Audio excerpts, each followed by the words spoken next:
নিচে একদম রৌদ্র নেই, তো তার জন্য উপরে এসেছি জামাকাপড় মেলতে।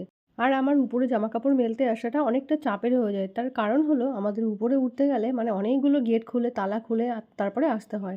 অন্তত মানে ২ টো তালা এদিকে আর ওদিকে ১ টা তালা, ৩ টে ৪ টে, ৫ টা তালা খুলে আর কি আমার উপরে আসতে হয়। তো আর কি ওইজন্য না আমার ঝামেলা মনে হয় যে এতগুলো তালা মেরে তারপরে জামাকাপড় মেলতে আসবো। কিন্তু কিছু করার নেই, একদম রৌদ্র পারছে না, জামাকাপড়গুলো শুকাবো কি করে?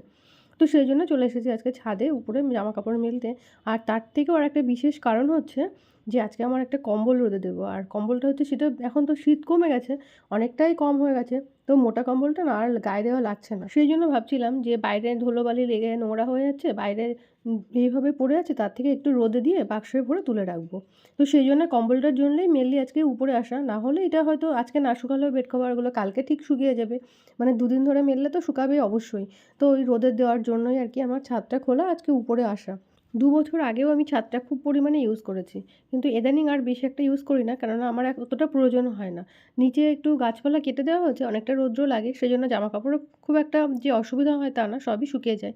আর দেখো অনেকদিন পরে এসেছি তো ওইজন্য এই বেড কভারটা দিতে গেছিলাম। দিয়ে ভাবছি যে নোংরা আছে কিনা, মানে তারটা একটু মুছে নেওয়া হয়নি তো, সেজন্য আবার চলে গেলাম একটু মুছে-টুছে আর কি তারপরে মেলে দিচ্ছি।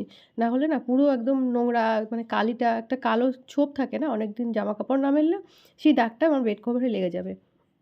সেই ভয়টাই আর কি পাচ্ছিলাম। তো তার জন্য আর কি দেখে নিচ্ছিলাম যে পরিষ্কার আছে কিনা। একবার মুছে নিয়েছি ঠিকই, কিন্তু তবুও দাগ লেগে যাচ্ছে কিনা। ভিজে জামাকাপড় তো, মানে ভিজে বেড কভার, সেজন্য আর কি।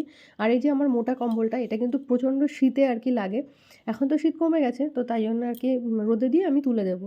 তো বন্ধুরা, আমার আজকের ছোট্ট মিনি ব্লগটা আপনাদের কেমন লেগেছে অবশ্যই কমেন্টে জানাবেন।